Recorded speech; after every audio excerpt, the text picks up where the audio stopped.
Hello everyone, आप सभी का लेट्स स्टडी टुगेदर में स्वागत है दोस्तों। तो आज हम पढ़ेंगे हिंदी पेडागोजी फॉर सीटेट के लिए उत्तम पाठ्य पुस्तक। तो दोस्तों सबसे पहले जानते हैं कि उत्तम पाठ्य पुस्तक क्या चीज़ होती है। तो दोस्तों उत्तम पाठ्य पुस्तक जो होती है वो उसमें क्या होना चाहिए, भाषा एवं शब्द भंडार होना चाहिए। तो जो उसका दोस्तों जो उसकी लैंग्वेज होनी चाहिए उसमें मतलब सुधार होना चाहिए, और शब्द मतलब थोड़े से कम बातों में ही बहुत ज़्यादा शब्द लिखे हों, और उसका क्या होना चाहिए, अच्छा विषय वस्तु होना चाहिए। कि जैसे कि कोई टॉपिक पढ़ाना तो उसके बारे में मतलब एकदम कंटेंट उसकी सही होनी चाहिए, उसका शैली और योजना सही तरीके से बनी होनी चाहिए, और उसकी जो स्रोत हों यानी जो उसमें चीज़ें लिखी हों क्या हो, प्रामाणिक स्रोत हों। उसके बाद से आता है दोस्तों मेजर, आकलन एवं मूल्यांकन। तो दोस्तों सबसे पहले जानते हैं कि मतलब आकलन के, तो आकलन से पहले दोस्तों जानते हैं कि मेजरमेंट। सबसे पहले क्या आया, मेजरमेंट आया। मेजरमेंट में एक चीज़ पता चले कि क्या होता है, मेजरमेंट नंबर यानी माप से पता चला कि नंबर पे है। जैसे कि आपके घर में कोई है तो मान लीजिए कोई एक ए है तो कोई बी है, तो कोई बी एक किसी पेपर में 21 नंबर लेके आया, कोई 23 नंबर लेके आया, तो क्या बोलते हैं कि मतलब मेजरमेंट, तो ये जो ये बी वाला है ये बहुत समझदार है पढ़ने में और इसकी नंबर बहुत अच्छे आए।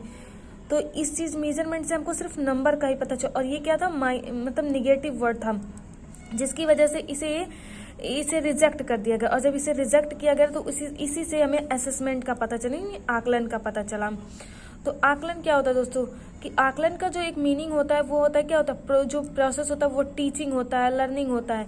मतलब टीचिंग का मतलब होता है टीचर से, और लर्निंग का मतलब होता है लर्नर से, जहाँ टीचर और लर्नर दोनों ही एक्टिव होके काम करते हैं।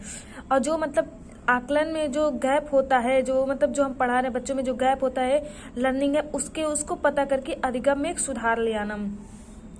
आकलन छात्र अधिगम पर प्रासंगिक जानकारी एकत्र करने की एक प्रक्रिया है। ये शिक्षण अधिगम प्रक्रिया का एक अभिन्न अंग है।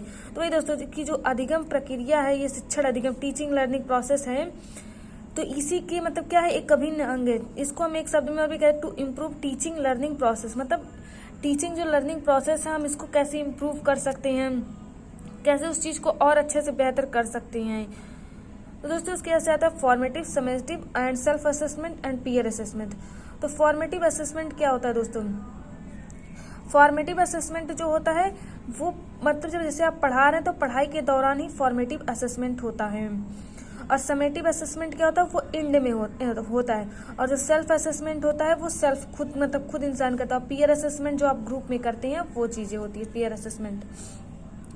दोस्तों फॉर्मेटिव असेसमेंट का मतलब होता है कि जैसे कि आप कोई चीज़ पढ़ रहे हैं, ठीक है, तो वो आपका फॉर्मेटिव असेसमेंट। और समेटिव असेसमेंट क्या हुआ कि जैसे कि आप मतलब पढ़ ली, उसके बाद से जो आपका असेस होगा उस चीज़ को हम एंड में जब निष्कर्ष निकालेंगे तो उसको हम समेटिव। और सेल्फ असेसमेंट क्या होता है, जो हम सेल्फ करते हैं। और पीयर असेसमेंट जो होता है ग्रुप होता है। तो एक दोस्तों बात आई थी कि फॉर मतलब teaching for learning, teaching of learning, teaching as learning. तो दोस्तों आप ऐसे याद कर सकते हैं कि फॉर्मेटिव असेसमेंट जो होता है वो for learning, teacher for learning होता है।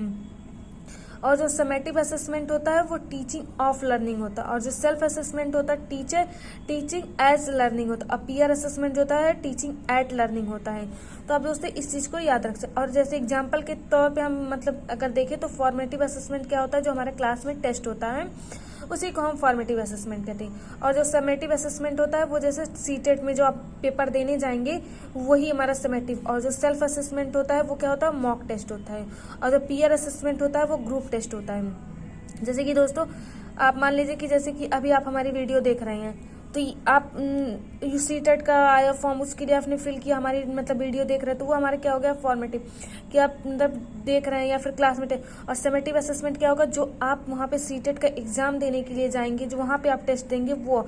और अगर आप घर पे बैठ के सीटेट की तैयारी कर रहे हैं, खुद से कर रहे हैं, खुद से कोई यूट्यूब पे चैनल मतलब यूट्यूब पे कोई ऐसे मॉक टेस्ट निकाल के लगा रहे हैं, तो क्या हो गया आपका सेल्फ असेसमेंट। और पीयर असेसमेंट जो आप अपने दोस्तों के साथ ग्रुप में जो बैठ के टेस्ट दे रहे हैं उसको हम बोलते हैं दोस्तों पीयर असेसमेंट। तो दोस्तों असेसमेंट से सबसे पहले आप याद रखिएगा कि मेजरमेंट आया था, मेजरमेंट को जब रिजेक्ट किया गया तब असेसमेंट आया।